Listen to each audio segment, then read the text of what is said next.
Around 5 years ago, my sister graduated from college with a master's degree. She was always wicked smart. She graduated not only with honors, but 6 months early as well.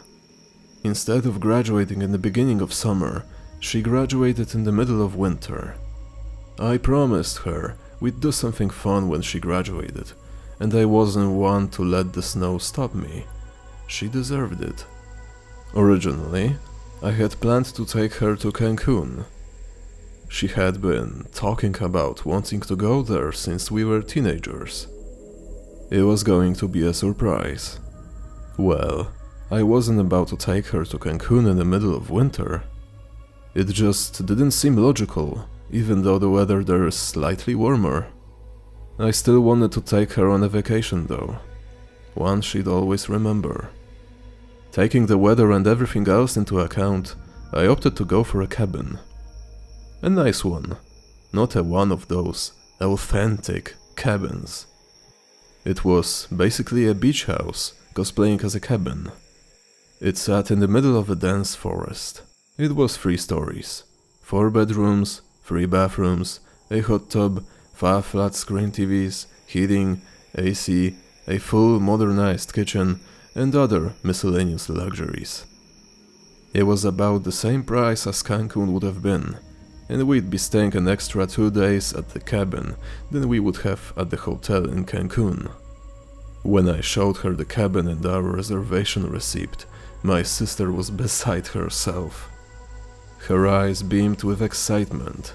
She started to pace and talk quickly, something she's done since we were kids. It's how you could tell when she was genuinely excited about something. I felt like the best sibling in the entire world. I told her we'd be leaving in a couple days and we should start packing right then and there. She was more than happy to oblige. Now, I didn't just randomly pick this cabin. I swear I did my research. I wanted to make this a great time for my sister, and I wanted my money to be well spent. I searched for days, and this was one of the most highly rated cabins in the world. It claimed to be so luxurious that you'd never want to leave. That kind of defeats the purpose of going exploring, right? Weird sales pitch for a cabin, but that went right over my head. The cabin was across the country, and it wasn't snowy. We could still go along the trails and explore the forest without freezing to death. It seemed perfect.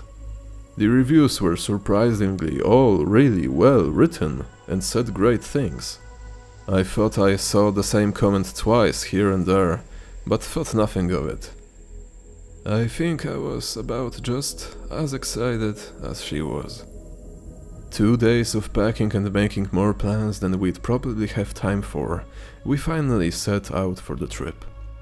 It was a 12-hour drive, and I think she only slept for about an hour. She talked the whole way there, even when we switched places so I could take a break from driving.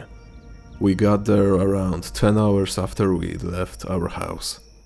My sister definitely shaved off some time when she was driving. I'm honestly surprised she didn't get a ticket. You had to drive down a beaten path about 30 minutes in the woods to even reach the cabin. The trail was tight, giving no leeway to swerve. It was surrounded in dense forest. If you walked away from the trail, you'd get lost in minutes. It was eerie. The sun was setting, and the darker it got, the creepier it got. The second we reached the cabin though, all of those feelings were washed away. It was beautiful, unlike any cabin I have ever seen. The wood was dark and polished. The exterior had a wide front deck that wrapped around the entire first floor of the cabin. You could walk from the front door all the way to the back deck. The back deck had a hot tub that was shielded by a small pavilion. You could access the sliding door to one of the bedrooms from the back, and if you walked up a small flight of stairs, you'd enter the back entrance. It was incredible. We hurried our stuff in and quickly picked out our rooms. After we had settled, we stocked the fridge. I made us each a steak with mashed potatoes, and I pulled out an expensive bottle of wine I had been saving. I poured us each a glass and we ate in the living room so we could find something to watch. Each TV had a streaming service list, and we picked one we already had an account to. We put on a show we had been watching back home and turned on the fireplace below the TV. Everything was perfect. The next day, we had planned to go exploring along the trails that lay about a quarter-mile from the cabin. We had a map with us and felt pretty confident. We didn't plan to explore for long, but we had to give it a go. I didn't really like hiking or really the woods at all. She loved nature though, and I loved her. This was all for her, after all. Seeing her enthusiasm about the whole trip was enough for me to put my fears aside and be excited for her. Everything was going so well. We reached the trail in no time. Me, being asthmatic though, I had to stop for a few minutes. I used my inhaler and waited for my breathing to return to normal. After that, we were on our way. Halfway into the trail, I realized my sister hadn't said anything in almost an hour. I thought she was just consumed in the nature surrounding us. It was cool outside. Not cold enough to make you shiver, but cold enough to need a jacket. It didn't matter much anyways, as we were sweating like crazy going through the trails. After about 2 hours, I finally broke the silence. "Hey sis, I think we should head back now. What do you think?" I was overwalking, but I tried to sound cheerful. "Okay, I guess."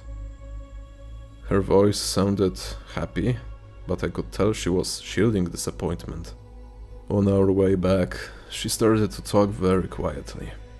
It was about 10 feet behind her at all times because I wasn't exactly in the best of shape.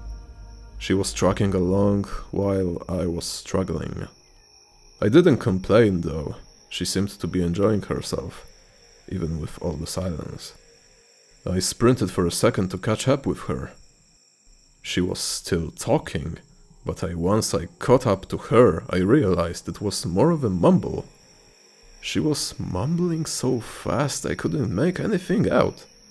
"Hey, what's up? What you are talking about?" I asked quietly. As soon as the words left my mouth, she went completely silent. "Whoa, I never thought you'd catch up to me. You don't want to strain yourself. Walk at your own pace, I'll slow down." She smiled. "No, I know. I thought you were talking to me. What were you saying?" I asked, a little more concerned. "Nothing. I haven't really said anything since we've been out. You're losing it already?" she said jokingly. She really didn't remember? I thought maybe she just didn't want to tell me. She wasn't known to talk to herself, but we weren't in our usual environment either. Maybe she was just thinking out loud. "Ha, I guess so. You know the woods creep me out." I tried to remain cheerful. We got back to the cabin around 6 p.m. I was starving. My sister immediately went upstairs to her room and shut the door. I figured she was probably getting a shower, and I started dinner. "Sis, dinner is ready," I shouted, hoping to get her attention. No response. "Hey, are you good up there?" My voice was quieter this time. No response. I walked up the spiral staircase that led to second floor. I went up to her door and knocked. The door creaked open. After a few moments, she opened it the whole way. Her eyes were wide and bloodshot, like she hadn't blinked in an hour. "Are you okay? Dinner is ready." I locked eyes with her. "Yeah, okay." Dinner. Okay. What's for dinner again? She sounded confused. Chicken dumplings, one of your favorites.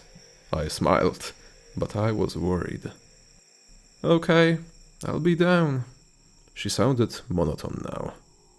Around 9 p.m. she finally came down. Dinner had been cold for hours. I was getting tired. As I was laying down on the living room couch, she walked by without even acknowledging my existence. I watched her grab a plate and 2 dumplings. She ate standing in the kitchen. I looked over again a few minutes later and she was putting her plate in the sink already. Wow, hungry much? I asked lightheartedly. She didn't even look at me. I was officially worried and weirded out now. This wasn't like her at all. She never liked being pressured, so I didn't try to pry information out of her. She didn't even get done rinsing the plate before she was sprinting to bathroom. I could hear her vomiting. I remember asking myself if she could have gotten sick. Even when she was sick, though, she was always bright and cheerful. Not even the highest fever could break this girl's spirit. Was she pregnant?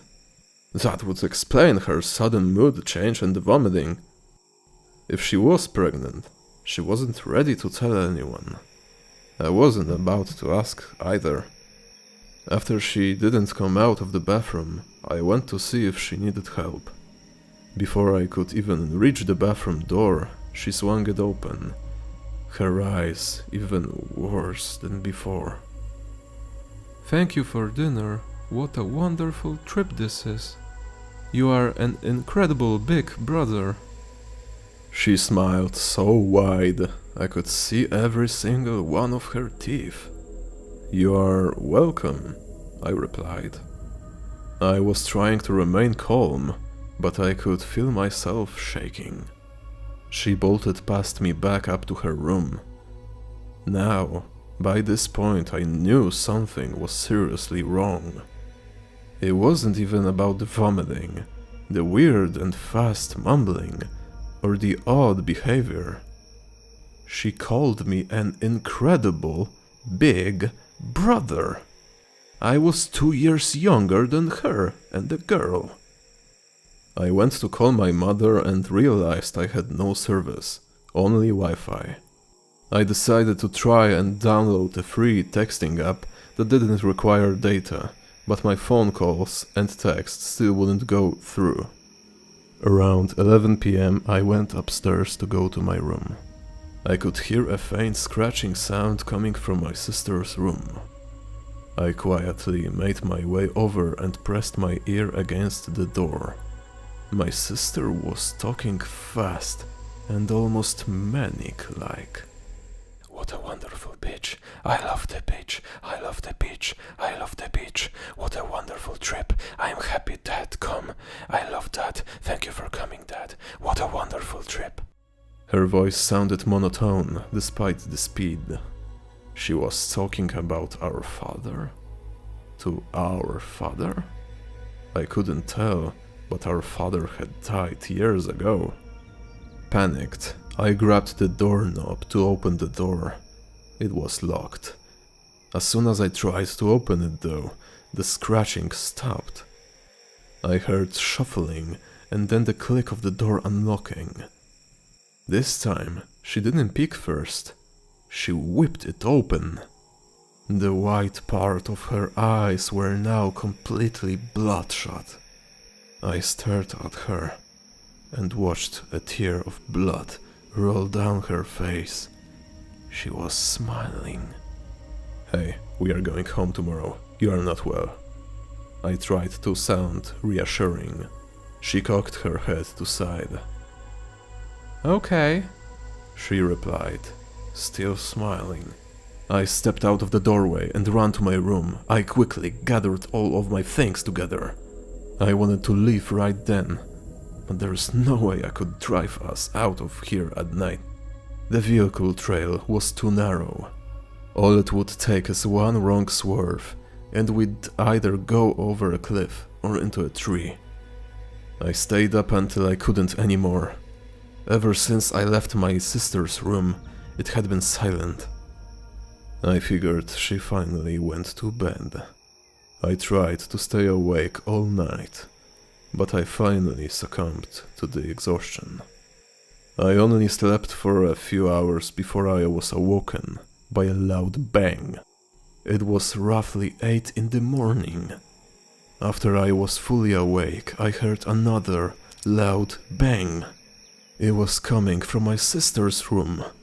This time, I didn't knock or act stealthily. I barged in her room, which was unlocked to my surprise. She was sitting in the corner of cabin, facing the wall. I watched her swing her head back and slam it against the wall. It let out another loud bang. I ran over to her and pulled her away. Her forehead was bruised and bloody. She was still smiling. Behind her, I got a glimpse of the wall. It was absolutely torn to shreds. There was wood all over the carpet. She had scratched into the wood until she reached the middle. The center of the wood was covered in black mold. There were chunks of mold missing. That's when I noticed her once bright smile was a dark gray. She had been eating it. Come on, we are leaving, now! This time, my voice was sharp. Okay, I'm going to go play in the snow first. Isn't it beautiful? Her head still cocked to the side, smiling. No, we are done, you are sick and there is no snow. We are on the west coast, there's no snow, see? My voice was growing more panicked as I pulled up the blinds. See? No snow. I was shaking. It's beautiful. Daddy said I could go play. He's waiting for me. She straightened her head, still smiling. Before I could grab her arm, she fled down the stairs and out the front door. I tried to chase her, but she was out of my range of vision in minutes. She went toward the trails, but she didn't have the map. There is no way I would be able to find her if she went off the trails at all. I contemplated my options and opted to get the hell out of that forest. I needed to get a signal. I wasn't going home without her.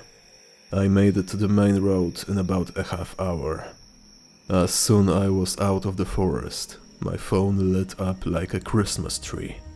I had missed calls from my mother and multiple texts from my friends. They were all saying how worried they were about me. We hadn't even been here a full 48 hours. Why were they so worried? I called my mother first. She was frantic. Where have you been? It's been 2 weeks. Everyone is looking for you. Are you okay? She was in tears. 2 weeks? No way. We pretty much just got here. How could that be possible? My mother said she looked for the cabin everywhere online and couldn't find a single thing about it. It's like it didn't exist, but it did. I was there.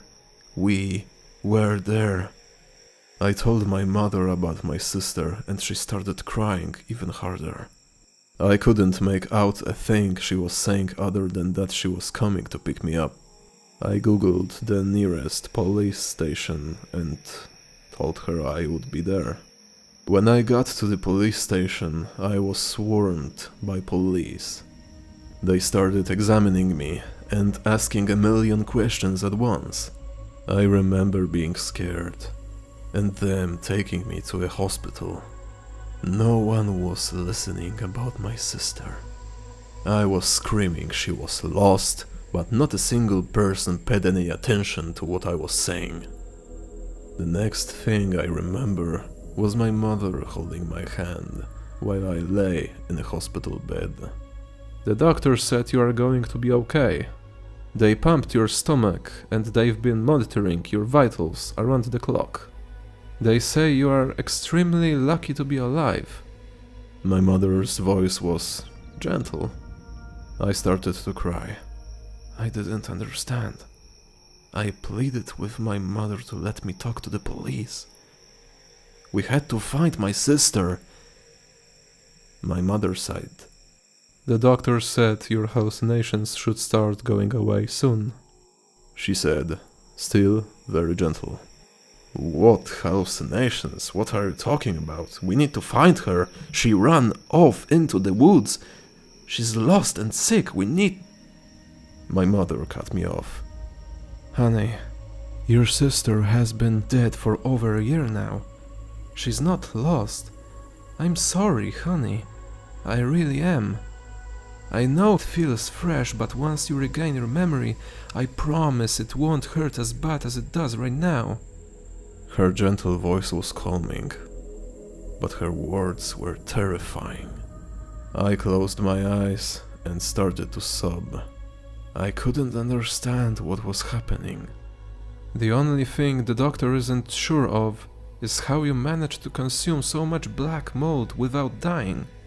They are also not sure how you made it the whole way out here without crashing. Do you remember why you even left the house? Her hand was still holding mine. I promised her I would take her on a vacation when she graduated. I promised. She deserved it. My voice was faint. I remember. You did promise her that, but she's been gone for a while now. Your father and sister knew how much you loved them. Why did you do this? Her voice had lowered into a whisper now. I promised her I would. I promised. My voice now a whisper too. You also promised me you wouldn't stop taking your medication, and there is not a trace of it in your system. She was still whispering. I closed my eyes and fell asleep. When I awoke, I was in the hospital near my house. My mother still beside me. I'm sorry, Mom. I just wanted to see her one more time. I had to keep my promise. My voice sounded hoarse. My mother's eyes filled with tears. You kept your promise to her a while ago, sweetheart. It's not your fault what happened. You can't keep going off of your medication. Last year when you two went camping, she fell down a ravine when you two were hiking. It was an accident. You have to let her go. You have to move on. I can't lose the only child I have left. I haven't stopped taking my medication since. Sometimes I want to, just to see her one more time. I have a new promise to keep though, and I won't let my mother down again.